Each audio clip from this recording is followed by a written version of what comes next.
District of Conservation is sponsored by CFACT. To learn more about our sponsor, head over to cfact.org. Thank you so much for listening.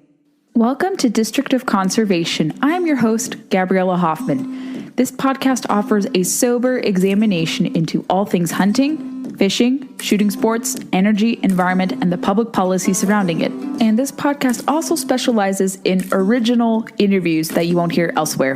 Here's what I have for you today.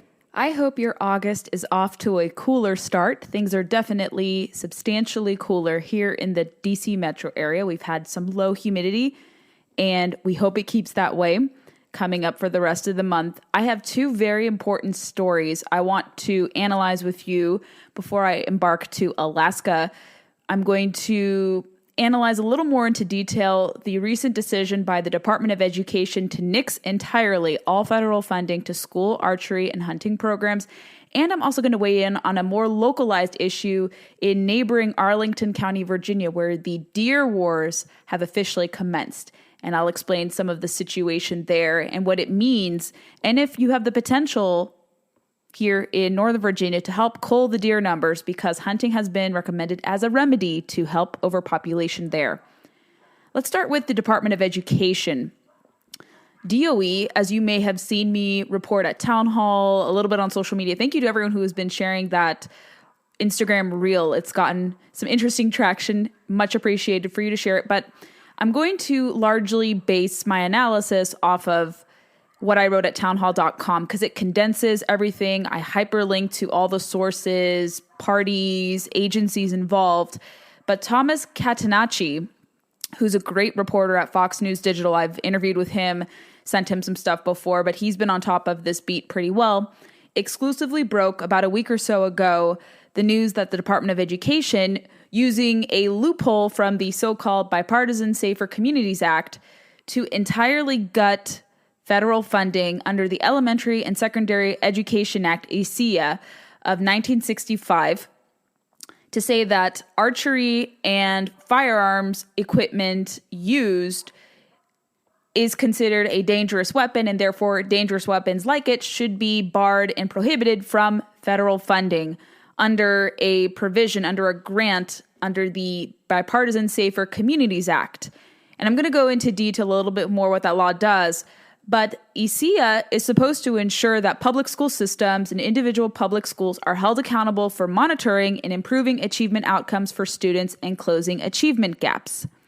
The Department of Education told Thomas that, quote, this prohibition applies to all ASEA funds. The prohibition went into effect immediately on June 25th, 2022, and applies to all existing and future awards under ASEA programs, including the 21st Century Community Learning Centers. The department is administering that bipartisan law as written by Congress. Now, it is very easy to blame this administration for this misdeed. I hold them extremely responsible for all these attacks on hunting, fishing, shooting sports, firearms, the Second Amendment, what have you. They are to blame for this because they are administering this, but they got the mandate to do this because of help from Republicans in addition to Democrats. If you look at the breakdown of how this Bipartisan Safer Communities Act vote went, you had 15 Senate Republicans joining all Senate Democrats last congressional session, the 117th, plus 14 House Republicans joining all congressional Democrats, again, last session. Maybe this wouldn't be the case now with the new House. But they also joined with Democrats to support this really shoddy piece of legislation. I was very skeptical of the BSCA. I don't support any gun control. It sounded great, sounded moderate. Yes, I know some friends of mine listening will disagree with me and say, how could you not support this? This is reasonable. But it turns out the bill, which was touted as reasonable and moderate and not going to strip any Second Amendment rights or have any unintended consequences, has led to this. Now, I alluded to this provision about dangerous weapons, question D1, under guidance that the Department of Education issued last November. I did thorough research on this. So they have determined that archery and hunting equipment and other shooting sports related weapons are also now to be considered dangerous weapons that are ineligible for federal funds through the Stronger Connections grant under the BSCA. And the provision in question, as I wrote at Town Hall, section 13401 of the BSCA amends Section 8526 of the ICEA, meaning that it's going to be interpreted to not only prohibit funds for firearms, but also archery equipment. I'm reading from the guidance straight up. I'm not making anything up. Every link will be included in the show notes for you to read more. Section 13401 of the BSCA amended Section 8526 of the ICEA to prohibit the use of ICEA funds, including those under stronger connections, to provide to any person a dangerous weapon or training in the use of a dangerous weapon. The term, quote, dangerous weapon, end quote, means a weapon, device, instrument, material, or substance, animate or inanimate, that is used for or is readily capable of causing death or serious bodily injury, except that such term does not include a pocket knife with a blade of less than 2.5 inches in length. According to the document, read the guidance for yourself. And it was also reported from Meat Eaters, Jordan Sellers, that hunter education courses are also going to be nixed in terms of those that are funded. And according to the International Hunter Education Association, I think all of us have taken a course from them. I have online. They report that 500,000 students complete basic hunter education programs annually through ICEA funding as well. And I argued in my town hall column, this is sadly what happens when you give an inch, even a measly inch, to gun control, regardless of how moderate the proposals sound.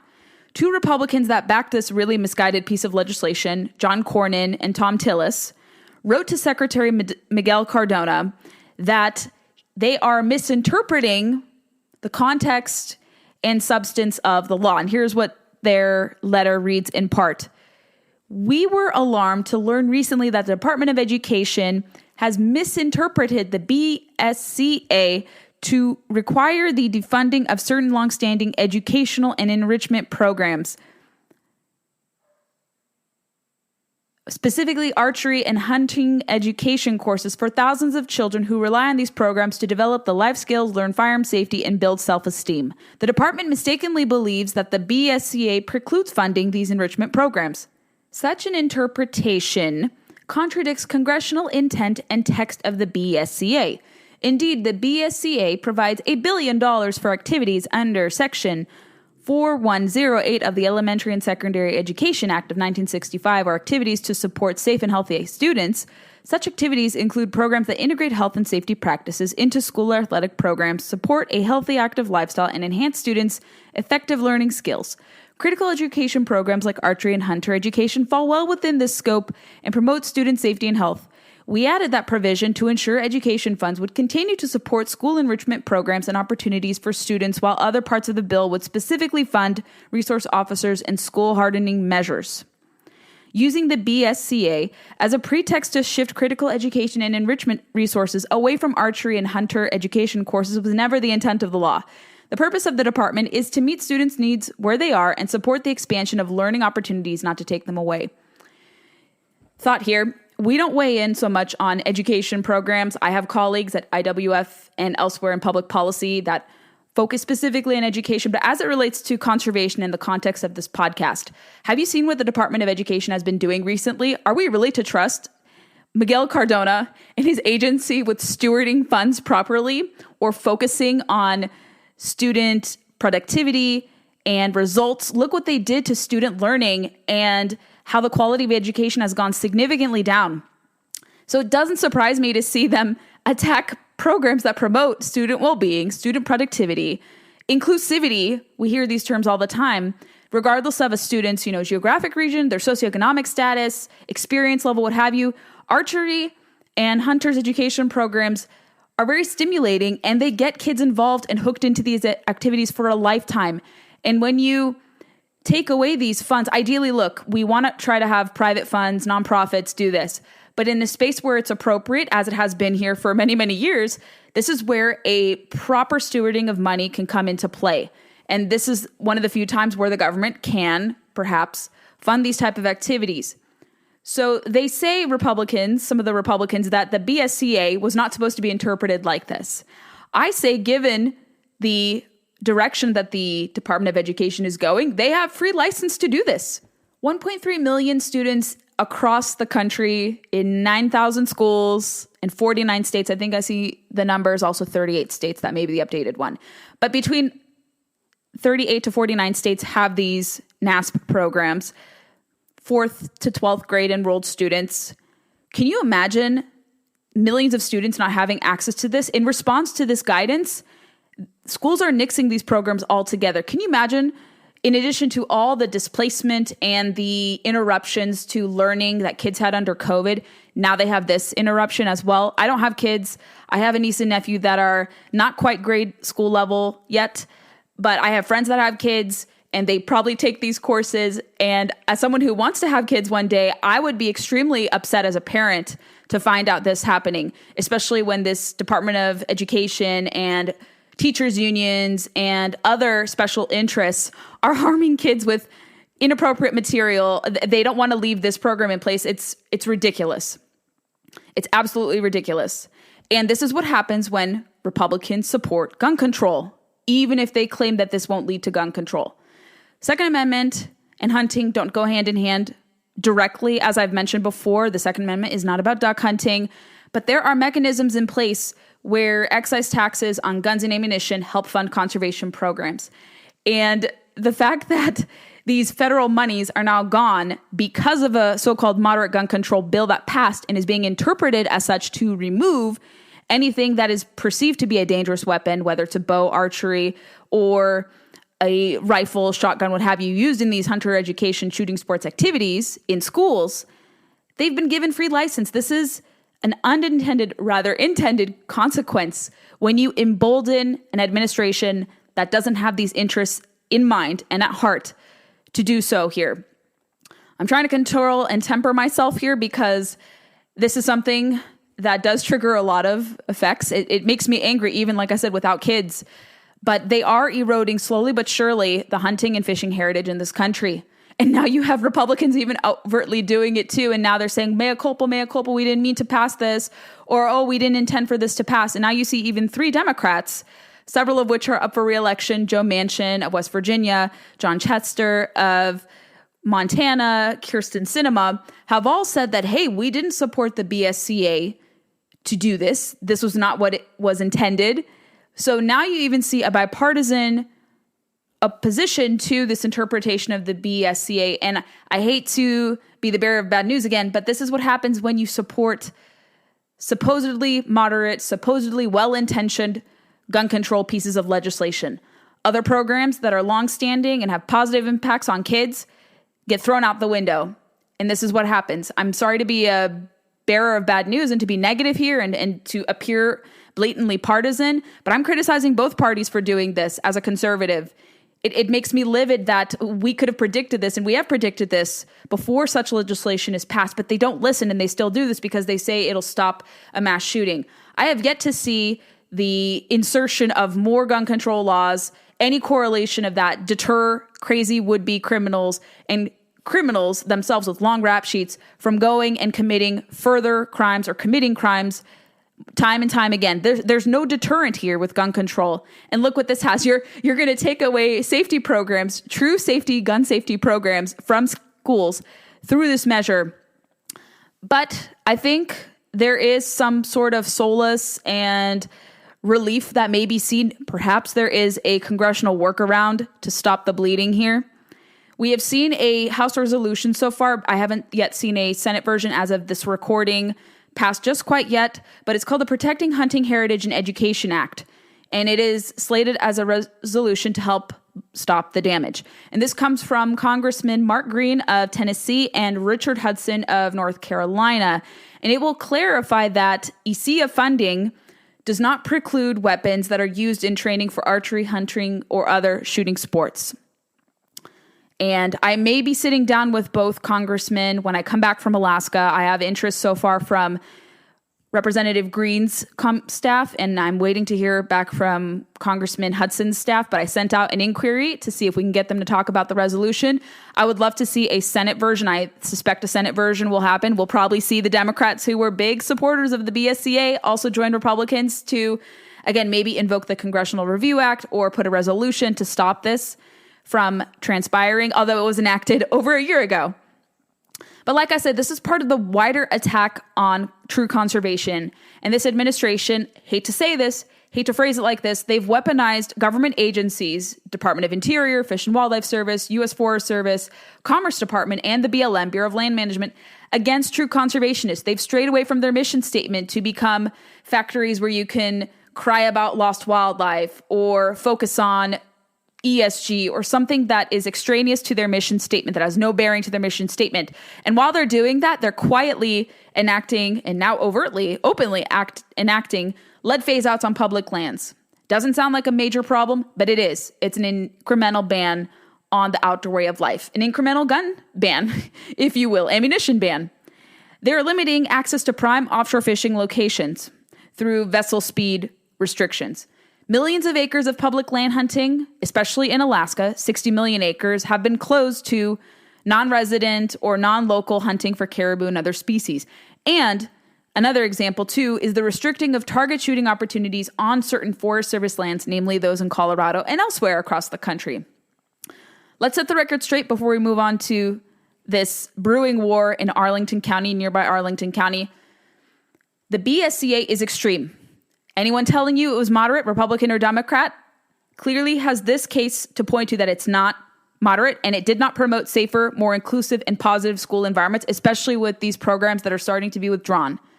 We're going to monitor the situation. I'm going to try to interview the representatives from NASP. I've also been connected to him. I will also try to talk to school children or program directors where they're going to feel this impact, negatively feel this impact. We're not going to keep this issue away. We're going to highlight this more. But this is what happens when you support gun control legislation, no matter how innocent sounding or moderate it is packaged. Look what's happened since it's gone into effect, since implementation. They stripped schools of funding for school archery and hunter education programs. That's what I'm going to leave you with here. You make your own assessment. You could totally disagree with my assessment here. I invite you to do so. But the evidence is clear. It stems from this moderate gun control bill, and that's how this administration is going to interpret it. Republicans with Democrats gave them the ability to do so here. They gave them the discretion to interpret law like this. And that's a mistake. This is what happens. Not very many good bipartisan pieces of legislation occur. We like to highlight the true good bipartisan pieces of legislation that are considered, and we have here, but this is where bipartisanship goes awry. And I hope these lawmakers look introspectively at themselves and see what they did here. They need to beg for forgiveness, and they need to concede that they were wrong to support this piece of legislation, not say that it was misinterpreted. If they fail to reverse course here, their constituents may decide to not reelect them to office. I think this should be a election 2024 issue, the attack on true conservation, on normalcy, on, having pro-family activities such as this, true environmentalism. Why this is not a more relevant issue on the campaign trail is beyond me, and it astounds me. I've told people you need to appeal to hunters and anglers. Hunters are a huge potential voting bloc, especially for those of you in the Republican circles. You do not reach out to the sportsmen and women you should be reaching out to.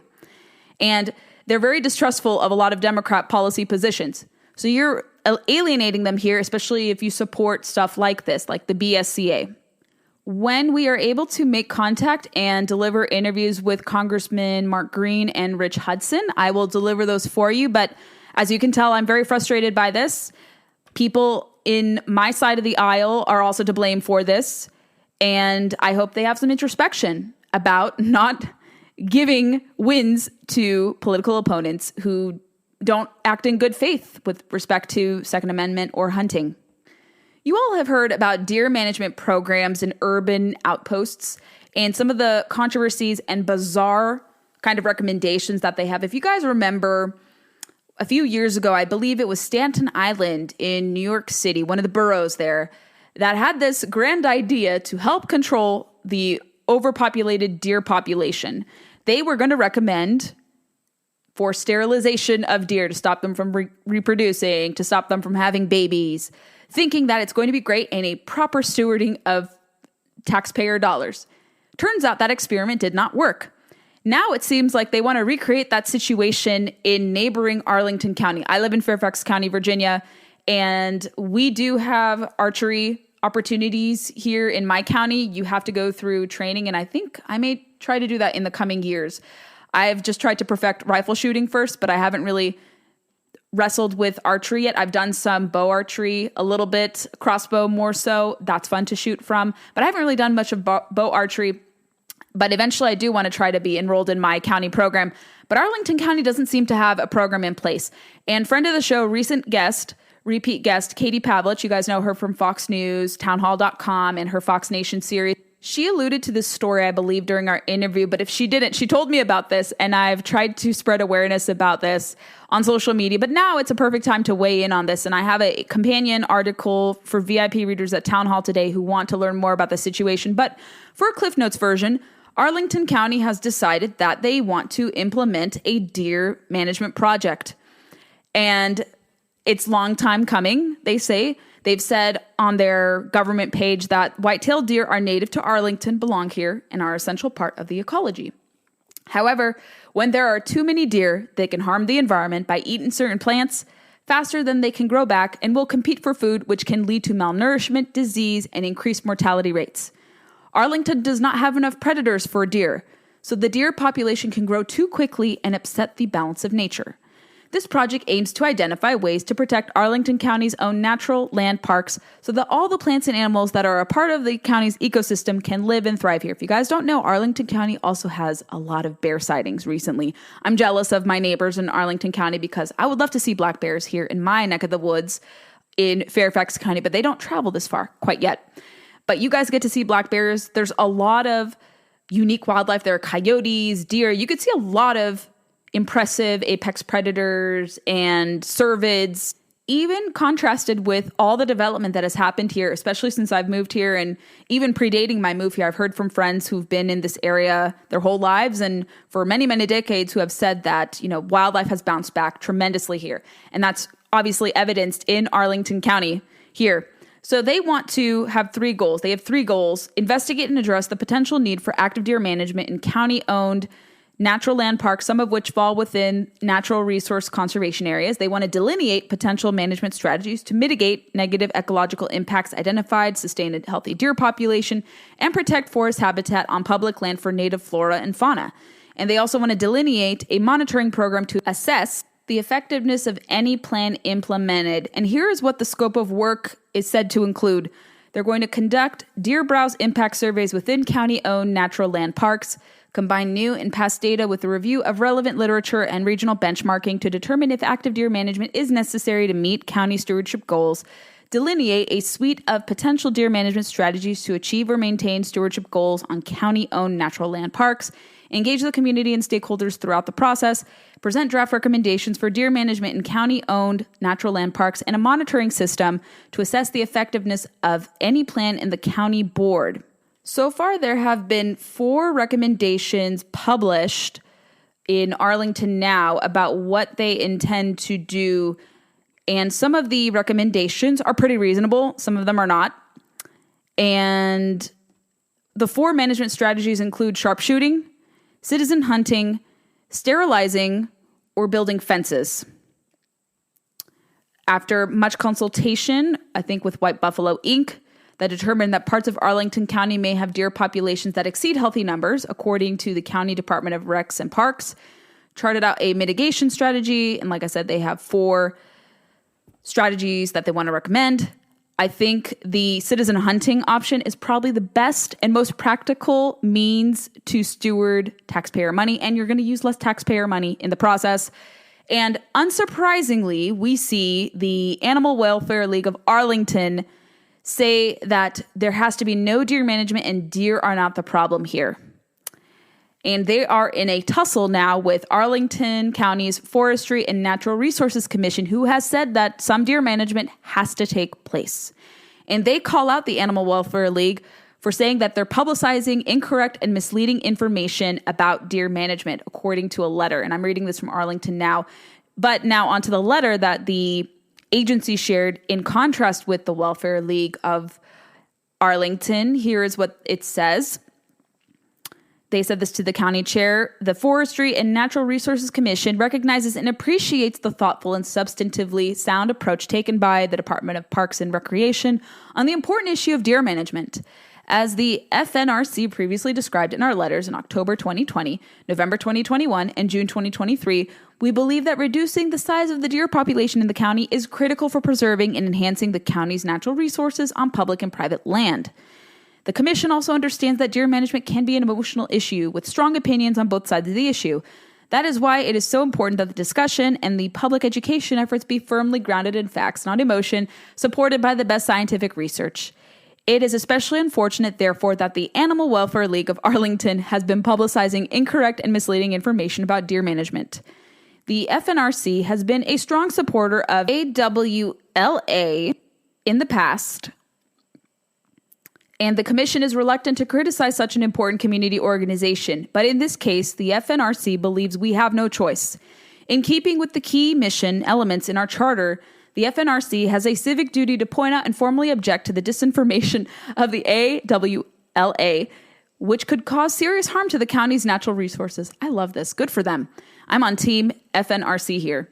Here are the most damaging or incorrect misleading statements that the AWLA has posted on its website or sent out emails to its supporters. As explained in the contractor's report to the county, the natural resources of the county are clearly suffering from the efforts of deer overpopulation because the number of deer exceed the so-called, quote, carrying capacity of the environment. The AWLA, however, disputes the conclusion of overpopulation, arguing that, quote, carrying capacity is a, quote, political judgment that is not rooted in biology. That is simply wrong. The concept of carrying capacity has been explicitly recognized for more than 180 years, is taught in nearly every ecology textbook, and has been successfully used to study the populations of thousands of different species, including many individual populations of deer. AWLA is likely confusing, quote, cultural carrying capacity with ecological carrying capacity. AWLA states that, quote, hunting deer can negatively impact other animals such as snakes, salamanders, amphibians, and other invertebrates. Not true. All the evidence, including numerous peer-reviewed scientific studies, show the exact opposite. Deer overpopulation has devastating effects on the songbirds, small mammals, reptiles, amphibians, insects, and other creatures that depend upon the understory habitat that overlaid deer populations destroy. AWLA erroneously states that Arlington County does not have a deer overpopulation problem. They used the number of deer spotted in a drone survey, 290, to calculate that Arlington County has 13 deer per square mile, within the scientifically accepted carrying capacity for deer of 5 to 15 animals per square mile. But this argument is both wrong and absurd. First, the survey contractor clearly stated that the drone count was an absolute minimum count, and the number of deer is likely higher. More egregious, the AWLA argument assumes that all of Arlington, including the extensive urban corridors and single-family neighborhoods, provides active deer habitat. In fact, as the drone survey clearly documented, the deer population is concentrated in county and private park and recreational land. When one uses the, quote, open space, end quote, or historical natural areas in the county as a denominator of the calculation, the population numbers rise to a staggering level. 60 to 250 deer per square mile. The studies done by contractors Stewart, Glass, and White Buffalo for the county show that the deer in these areas are having a devastating effect on the vital forest understory and other plants, with browse rates ranging from 80 to 100%. Restoring a healthy environment requires significant reductions in these browse rates. AWLA opposes deer management options that would reduce deer numbers through hunting, arguing that Fairfax City has effectively controlled its deer population with deer sterilization in Fairfax City. This is not correct. The Fairfax City project was a 5-year study. It has been stopped and did not show success. Indeed, we understand that the Department of Wildlife Resources will not approve sterilization as an effective management tool. In contrast, successful culling programs have been implemented in scores of urban and suburban communities across the U.S., bringing dramatic improvements to local environments. Frankly, the FNRC is puzzled by the AWLA's opposition to reducing Arlington's deer population because studies also show that lower numbers of deer in the county would result in a healthier deer, an outcome that an animal welfare organization should support. Finally, the FNRC objects to the AWLA's characterization of advocates for deer management as being anti-deer. Nothing could be further from the truth. The FNRC believes deer are beautiful examples of the magnificent nature that surrounds us. Deer are native to our area and they belong in our forests. However, our precious natural environment is now significantly out of balance. If the county fails to manage the deer population, the deer will continue to destroy the habitat that sustains all local wildlife, including the deer themselves. This was a great letter. And in the Arlington Now article, they say that it's not deer that are to blame for the understory problem. It's climate change and traffic. Of course, they're going to invoke climate change, not surprising. And this is what happens with animal welfare organizations at the federal level. The NRDCs, the Humane Society, they're all one and the same. This is just a local one that pretends to be for animal welfare. But as I read for you all, I had to read that because that was such a great letter.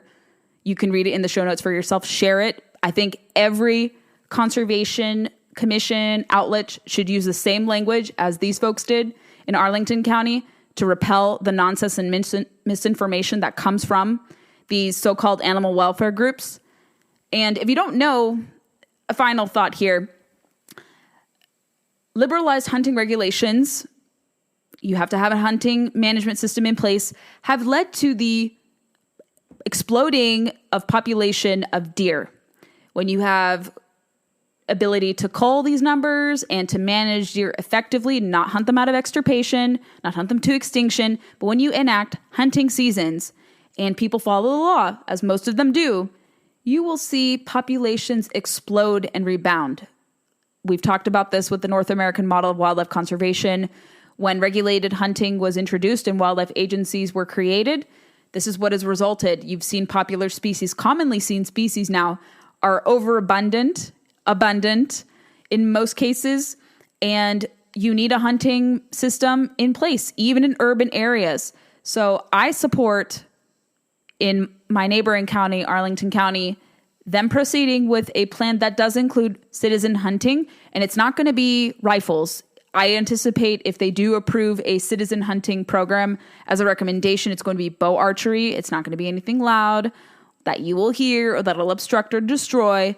Most likely it'll be archery like what we see here in Fairfax County. So the deer wars have commenced to our neighbors in Arlington County. I was unaware of the case study in Fairfax City, but as the County Forestry Commission noted, that failed to stop overpopulating deer population numbers from decreasing. So forced sterilization does not work. Who would have thought? I think that was pretty given. We all understand that to be the case. And it's also a terrible use of taxpayer money. Let the hunters hunt. It'll be great to share venison. Let people get venison. Venison is delicious. It's healthy, much better for you, especially in a world where we're being encouraged to abandon meat, to eat lab-grown meat, or to eat bugs. Wild game meat is good for you. There are many ways to prepare it, and more people hunting, buying licenses, learning about conservation is great. And I hope people learn about this system in place that we've talked about here on the show and we talk about elsewhere. I talk about elsewhere. Everyone you know who listens to podcasts or goes on media follows this beat well. We know this, and now it's time for our friends in Arlington County to be aware of this too. Misinformation is going to be hard to overcome because they have really played into the pathos and emotion of deer. And I love seeing deer. Deer are great. They eat my garden. They eat my vegetables here, but we still love them. And you can coexist with them, but they got to be managed, guys and gals in Arlington County. So get over yourselves and practice true conservation. And hopefully Katie or anyone else in Arlington County who has the opportunity to manage them, if it is approved, they can report back to us how the program went. We'll keep tabs on this as well. This is always fun to document and watch what happens in our backyards, especially these kind of bizarre proposals. But let's hope some good comes out of this and cooler heads prevail. Thanks for listening to today's episode. Make sure you're connected to us on social media, Facebook, Instagram, and Twitter. And also on your preferred player, we recommend Apple Podcasts, where you can leave us reviews if you really like the content. Share the podcast with friends who may be interested in learning more about what's trending in conservation and the related industries that entangle with it and sometimes work against it as well. Thanks for listening to the show, and stay tuned for the next episode.